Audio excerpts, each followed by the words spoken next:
Mukunda jewellers first ever factory outlet లో నక్షి Mela October 25 నుంచి 2 November వరకు. సార్ కేడీ మూవీలో మీరు నాగార్జున గారు అందులో మీరు ఫుల్ లెంత్ రోల్ అనేది చేశారు, కానీ దానికి వన్ ఆఫ్ ద ఏడీగా సందీప్ రెడ్డి వంగ గారు చేశారు. లవ్లీ మెమరీ అది. యా ఏంటో సార్ ఆ మెమరీ ఎలా ఉంది, అసోసియేషన్ ఎలా ఉంది? బ్రిలియంట్ మెమరీ, అంటే వండర్ఫుల్ మెమరీస్. అవి చెప్పకూడదు నేను, ఎందుకంటే ఇప్పుడు అతను ఎక్కడో ఉన్నాడు. నాకు నేను చెప్పేవి ఎంత ఘోరంగా ఉంటాయంటే, ఓ ఎంత బాగుంటుందో వీళ్ళిద్దరి మధ్య అన్నది ఉంటుంది పాజిటివ్గా తీసుకుంటే.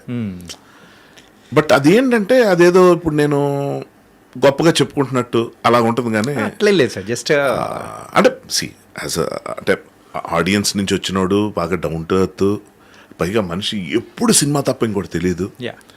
నేను అప్పటికే కొంచెం రైటింగ్ అది ఇది అని కొంచెం అప్పటికి గుండె జారవన్నీ కాదు, కానీ బట్ అమృతంగా పాపులర్ అయ్యి నేను డైరెక్షన్ అవి చేస్తాను ఇవన్నీ కొంచెం తెలుసు. పైకి మాట్లాడే మాటలు గ్రూప్లో కూర్చుంటే ఏదో ఒకటి మొదలు పెట్టేవాడు, ఇంకా అవ్వదు, అది అలాగే వెళ్తూ ఉంటుంది. సో అలాగ నన్ను నేనేం మాట్లాడినా షార్ట్ గ్యాప్ వస్తే పక్క వచ్చి కూర్చుని పోయాడు. సార్ ఇలాగా అంటే కూర్చేసుకుని కూర్చోన్న టైం ఉండదు, అలా కూర్చుని నేను అలా కాదంటే కాదు సార్ చిన్న డౌట్, ఇదైతే మీరు ఎలా అనుకుంటారు, ఇదైతే మీరు ఏం చేస్తారు అన్న క్వశ్చన్స్ ఏదైతే అడుగుతున్నాడో డెఫినెట్గా చాలా మంచి విషయం ఉన్న మనిషి అన్నారు. అంటే ఇంకా ముఖ్యమైన విషయం, మట్టిలో మాణిక్యం ఒకడు ఉన్నాడు, తన పేరు కేకే కిరణ్. ఓకే, ఎవరు? కేడీ డైరెక్టర్. ఆ సినిమా ఫెయిల్ అవటం వల్ల ఈ రోజుకి స్ట్రగుల్ అవుతున్నాడు అన్నమాట పక్కన పెడితే, సినిమా ఇండస్ట్రీలో ఇలాంటి విచిత్రాలు విపరీతాలు చాలా ఉంటాయి. పార్ట్ ఆఫ్ గేమ్ కింద తీసుకుంటాం తెలిసిన వాళ్ళకి.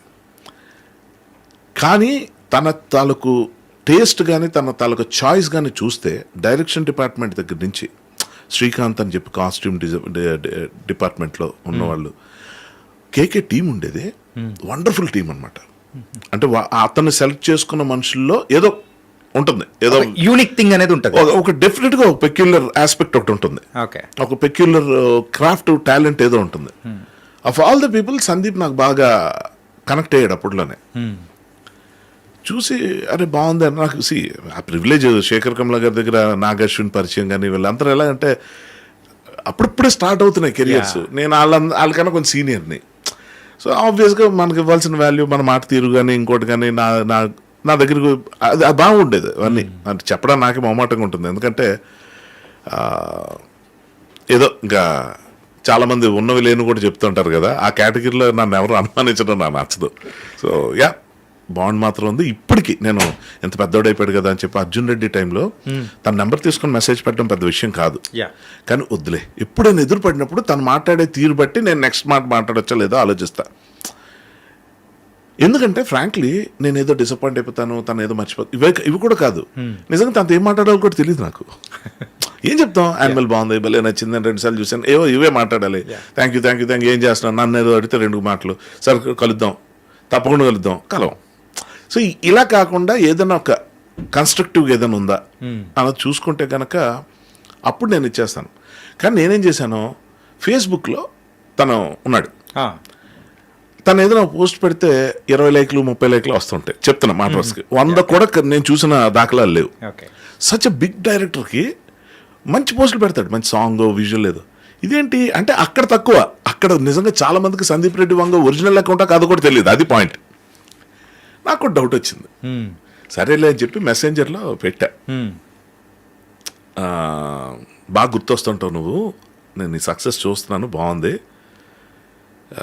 ఎప్పుడైనా ఎదురు పడితే తప్ప నేను ఇక్కడ ఏం మాట్లాడదలుచుకోలేదని చెప్పగానే వెంటనే sir let's catch up sir అని పెట్టి రిప్లై ఇచ్చింది. తన లాంగ్వేజ్ తన స్టైల్ నాకు తెలుసు కాబట్టి తర్వాత కనుక్కుంటే తెలిసింది తన అకౌంట్ అది. So it's good thing. అంటే ఇంకా కొన్ని ఎలాగంటే నిజంగా అంటారు కదా, ఇడు పని ఉంటేనే కలుస్తాడు రా లేకపోతే కలవడా, నేను ఆ టైపే. నేను పని ఉంటేనే కలుస్తా, లేకపోతే కలవ. ఎందుకు అనవసరంగా ఉత్తినే వేరే వాళ్ళు టైం తిని నాకేదో టైం పాస్ అవ్వట్లేదని ఖాళీగా ఉన్నావు పద అక్కడికి వెళ్ళి ఇంకా అడుగుంచి ఇడు గురించి మాట్లాడుకోవాలి. అంటే ఇప్పుడు అదే చేస్తాం కానీ బిచ్చింగ్ ఉంటుంది ఈ కెమెరాలో మైకులు లేకపోతే, ఆడెంతదవా ఈడెంతదవా అది ఇది అనో టైం వేస్ట్. సార్ ఇంత ఫిలాసఫికల్ గా మీరు మాట్లాడుతూ ఉంటారు, ఇది ఫిలాసఫీయా అంటే ఫిలాసఫికల్ గా కొన్ని మాటలు సార్, అంటే లైఫ్ లో అందరూ అంటుంటారు కానీ ఎక్కడైనా చెప్పండి అలాంటివి ఏమైనా దొరికితే. సార్ నిజంగా నాకు తెలీదు, నేను this is how I talk. నేను మామూలుగా మాట్లాడినప్పుడు కూడా ఎలా ఉంటాయి. సరే మీరు అడగండి.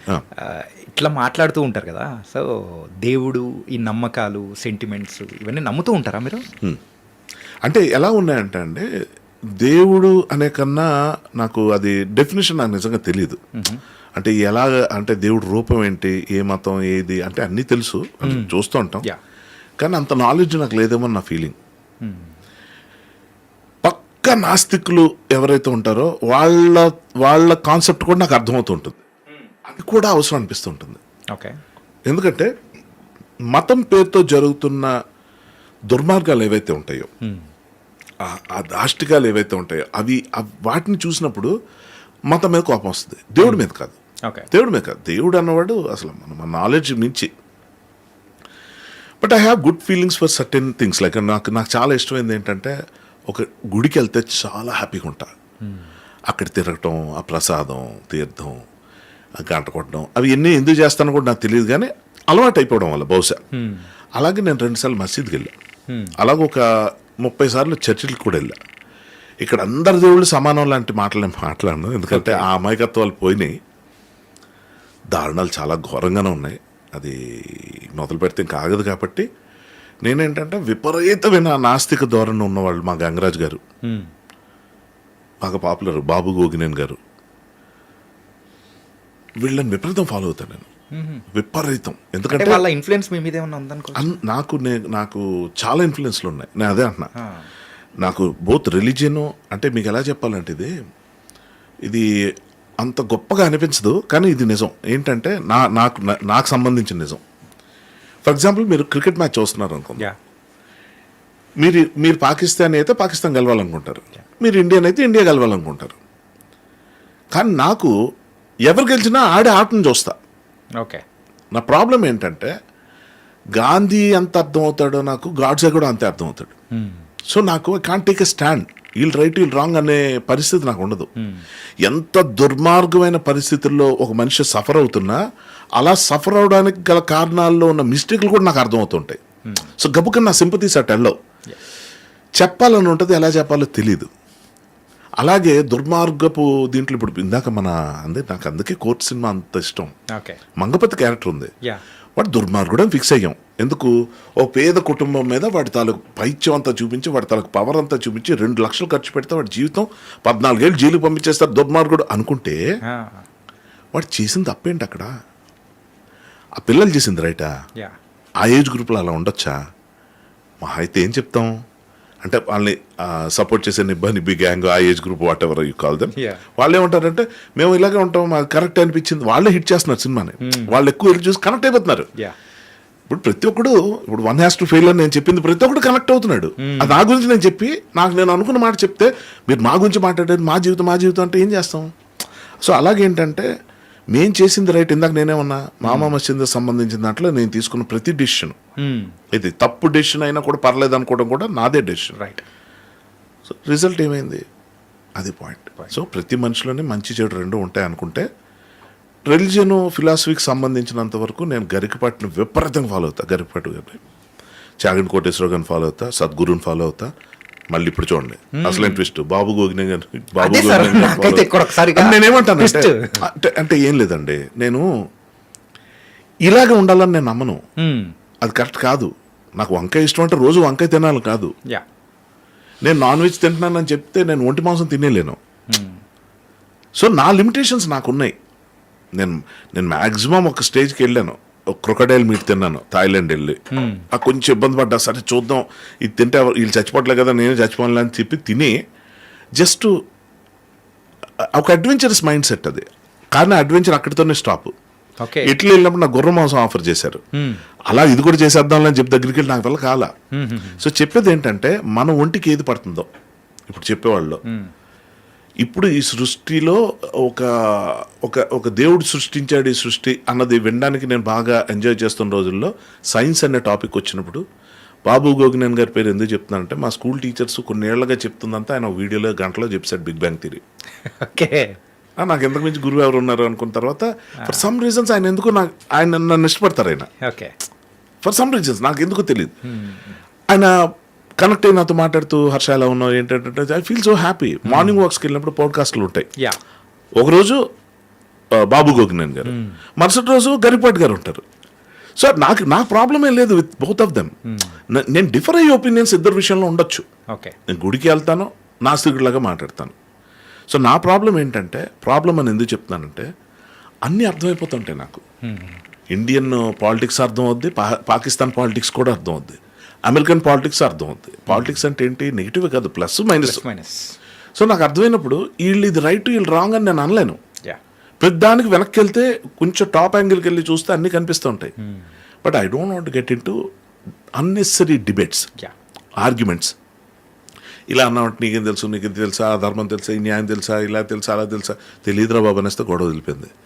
నేను హ్యాపీగా ఉండడానికి డిసైడ్ అయిపోయాను బాస్. అంటే సింపుల్గా మీరైతే కట్టే కొట్టే తెచ్చి పెట్టే ఆ టైప్లో ఉంటారు. అంటే లాగడానికి లాగ్ చేయడానికి మాత్రం అంటే నా పాయింట్, ఇప్పుడు నా ఒపీనియన్, నా గురించి నన్ను ఏమైనా చెప్పమంటే చెప్తాను తప్ప నా ఒపీనియన్స్ పెద్దగా చెప్పను. అంటే ఇంకొకళ్ళ గురించి ఇది రైట్ రాంగ్ అని చెప్పేది నాకు లేదు. వీలైతే మంచి మాట్లాడడానికి చూస్తా. ఇప్పుడు రామ్ జగదీష్లో గొప్ప విషయం ఉంది, కోర్ట్ సినిమా తీయటం అని అందరూ అనుకుంటున్నారు. కాదు, అతను మ్యానిపులేట్ చేయగలడు, అతను మేనేజ్ చేయగలడు, అతను ఆర్గనైజ్ చేయగలడు. ఆయన క్రైసిస్ మేనేజ్మెంట్ అంటే ఏంటో తెలుసు. ఇవి నేను మామా మహేందర్ దగ్గర దెబ్బతిన్నా, నేను నాకన్నా ఎంతో చిన్నోడైన కోర్టు డైరెక్టర్ దగ్గర నేర్చుకోవడానికి ఈరోజు ఫుల్ రెడీగా ఉన్నా. ఆ మనిషిని నేను వదిలే ప్రసక్తి లేదు. అలాగే నాకు వివేకాత్రేయ, ఓ మై గాడ్, అంటే యంగ్స్టర్స్లో చెప్తారు. అది చూసుకుంటే నాగేశ్విన్ ఏంటంటే, సందీప్ రెడ్డి వంగ అఫ్ కోర్స్ అదే అంటే ఎలాంటివి నేర్చుకోవచ్చు అంటే వీళ్ళ దగ్గర. అంటే కథ రాయటం, సీన్లు తీయటం గురించి నాకు ఏ ప్రాబ్లం లేదు బాసు. I'm already proved. అంటే నా కంటెంట్ నచ్చుతుంది ఆడియన్స్కి, నా క్రాఫ్ట్ మీద మంచి ఒపీనియన్ ఉందని నాకు తెలుసు. అది ఎలా చేయాలన్న దాంట్లో లోకాన్ని లౌక్యాన్ని నేర్చుకోవాలి. దీనికి నాకు టైం పట్టేస్తుంది. ఎందుకంటే నాకు పెద్ద సర్కిల్, పెద్ద తిరగడం ప్రపంచం తిరుగుతాను కానీ ఒంటరిగా తిరుగుతా. ఈ ఒంటరితనం, ఏకాంతం, ఈ లిమిటెడ్ ప్రపంచంలో నలుగురు దగ్గరకు వచ్చేసరికి ఏదో ఇప్పుడు అది ఎలా ఉంటుందంటే, ఎక్కడో అడవుల్లో పెరిగినోడు ఆ పితామగన్ సినిమాలో చిన్నప్పుడు శ్మశానంలో పెరిగి జనం మధ్యలోకి వస్తాడు, అడిగి ఎవరితో అలా బిహేవ్ చేయాలి, జోక్లా ఫన్నీగా ఉండొచ్చు. కానీ నేను ఇంతే, నేను ఎప్పుడు నిజంగా చెప్తున్నా, నేను చిన్నప్పటి నుంచి కూడా 100 మందిలో 10 మందిలో ఉన్నా కూడా ఒంటరినే. నా ప్రపంచంలో నేను ఉండేవాడిని. సరే, బేసికల్గా చిన్నప్పటి నుంచి ఇంతే. అంతే.